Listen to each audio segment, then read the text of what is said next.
한 번 외출하려면 큰 마음을 먹어야 된다는 정혜 씨. 예전에는 아무렇지도 않게 걸어 다녔던 계단이 그녀에게는 큰 산처럼 느껴집니다.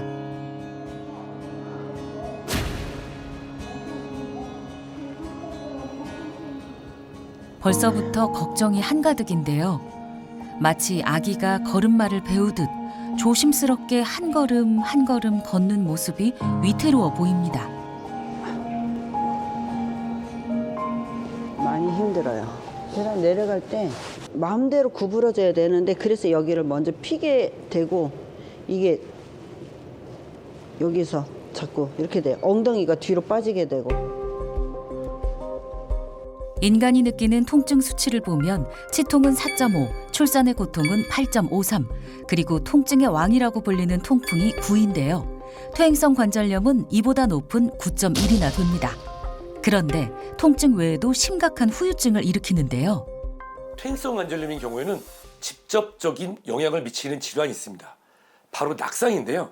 낙상은 우리가 어르신들 또는 관절 질환이 좋지 않은 분들이 자세가 불안정하면서 넘어져서 골절 등이 나타나는 것을 통칭합니다. 문제는 이 낙상으로 끝나는 것이 아니라 낙상으로 인해서 골절이 발생하게 되면 장기간 요양을 하면서 폐렴 또는 욕창, 폐울증이 발생할 수도 있고 장기간 혼자 있으면서 정신건강적 측면으로서의 우울증 등이 발생할 수 있습니다. 따라서 관절염을 제대로 관리하지 않아서 낙상으로 이어지는 경우에는 심한 경우에는 사망에도 이를 수 있으니 관절염에 대한 대체는 빠르게 할수록 좋습니다. 그동안 미뤄뒀던 병원 검진을 받으러 온 정혜 씨. 아팠던 왼쪽 무릎뿐 아니라 요즘에 통증이 시작된 오른쪽 무릎까지 관절 상태는 어떤지 다양한 검사를 받아봤습니다. 과연 어떤 결과가 나왔을까요? 안녕하세요. 안녕하세요. 허정혜님 맞으시죠? 네. 걸을 때 예. 주로 아프신 위치가 이 무릎 앞쪽에 있는 뼈 기준으로 네. 여기가 더 불편하셨어요? 이쪽이 더 불편하셨어요? 여기가 불편해요. 아, 전체적으로 다? 네네. 아, 그러셨구나. 오른쪽도 최근에 다시 아파졌다고 하셨는데 오른쪽 같은 경우에도 여기 딱 어디 국한된 게 아니라 전체적으로 다 아프다 말씀이시죠? 예, 여기가 똑같이 네. 그렇게 영향이 오더라고요. 허정혜님 네네네. 사진인데요. 허정혜님 같은 경우에는 이제 왼쪽에 전에 수술을 받으셨다고 했잖아요. 이제 왼쪽 같은 경우에는 바깥쪽 관절에 비해서 이제 안쪽 관절이 좀 더 좁아져 있는 게 보이고요. 오른쪽 같은 경우에는 왼쪽에 비해서는 좀 덜하지만 이제 바깥쪽 관절이랑 안쪽 관절을 비교해 봤을 때 비교적 더 줄어들어 있는 모습이 관찰되고 있습니다. 왼쪽뿐 아니라 오른쪽 무릎 관절도 좁아진 심각한 상태. 그래서 이 정도는 저희가 이제 퇴행성 관절염 중에서 기수를 1, 2, 3, 4기로 나누게 되는데요.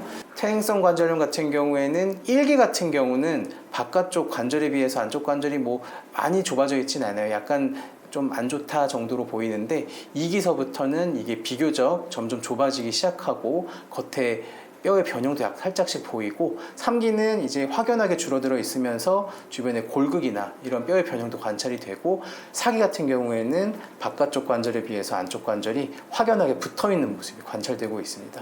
허정혜님 같은 경우에는 이제 나이에 비해서 조금 빠르시긴 하지만 퇴행성 관절염 2기 정도에 속하는 상황이에요. 퇴행성 관절염은 증상이 한참 진행된 후에 병원을 찾아오는 경우가 많다는데요. 퇴행성 관절염이 진행될수록 연골이 닳아 관절의 간격이 좁아집니다. 혈관과 신경이 없어 통증을 느낄 수 없기 때문에 상당 부분 손상이 진행된 후에 증상이 나타나는데요. 무릎에서 열이 나고 붓는 증상 또는 송곳으로 찌르는 듯한 혹은 디딜 때 시큰한 통증이 느껴진다면 연골이 많이 손상된 상태라고 볼 수 있습니다. 연골이 닳으면 떨어져 나간 연골 조직이 염증을 일으켜 무릎이 붓고 열이 나게 되는데요. 마지막에는 뼈와 뼈끼리 부딪혀 관절의 변형까지 생기게 됩니다. 우리가 평생 사용해야 할 연골의 두께는 치즈 2장 정도의 두께인 3mm. 그런데 연골 부피는 매년 5.3%씩 감소해 5년이면 26.5%, 10년이면 무려 53%나 감소한다고 합니다. 또한 나이가 들면서 연골의 탄력성과 복원력 저하가 발생하고 관절의 사용에 따른 마모가 축적돼서 퇴행성 관절염이 발생합니다.